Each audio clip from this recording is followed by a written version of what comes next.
Okay, now we've got the same things as before, but I've tried to distract you a little bit because here I've just put a whole bunch of rubbish, okay, that looks really complicated.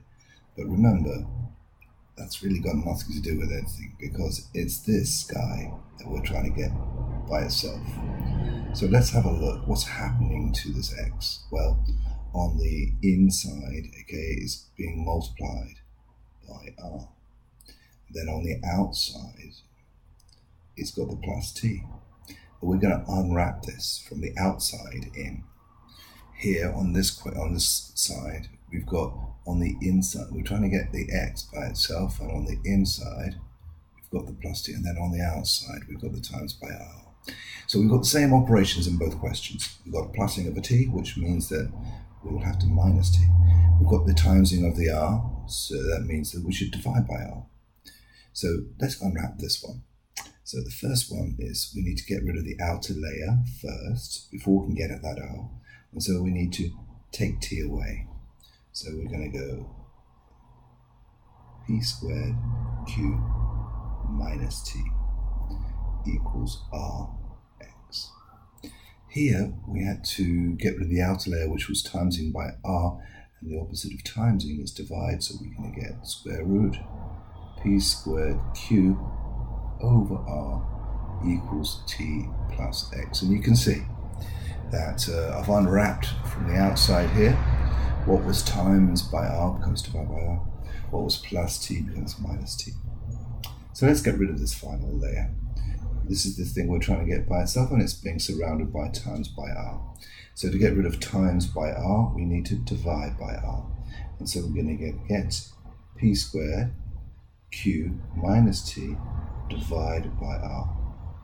And here we need to just take that t away, so we get p squared q over r minus t equals x.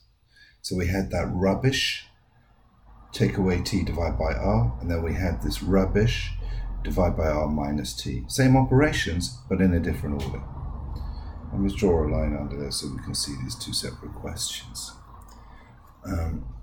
So here we've got, again, I have tried to make this ridiculously complicated. Here we've got some t to 76q, but it really is just some gubbins there. What's really going on is that we're trying to get this x by itself.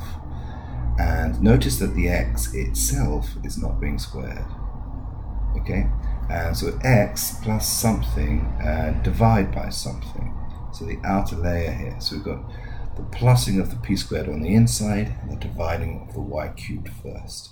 So let's get rid of the dividing of the y cubed by timesing it. So we're going to get t 76q y cubed. Notice there's no symbol, which means it's times. And that is giving me x plus p squared. And now I need to get rid of, this is what I want, and on this being plussed by something, so I need to minus that something. It doesn't matter that it's squared. So t, because it's not the x that's being squared. Okay, good. And so now that one is finished because I've got the x by itself. Well, here you can see I've got the same operations, but I've put them in a different order. Here the dividing of the y cubed was last, but here the dividing of the y cubed is first. And on the outside, the outer layer here is the plussing of the p squared. So I need to deal with that first. So that gives me t to the 76q minus p squared equals x over y cubed. So I've got x being divided by something. And so I need to just times that thing away.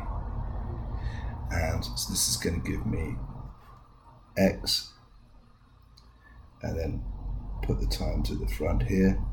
Remember, I need to show that I'm timesing the whole packet.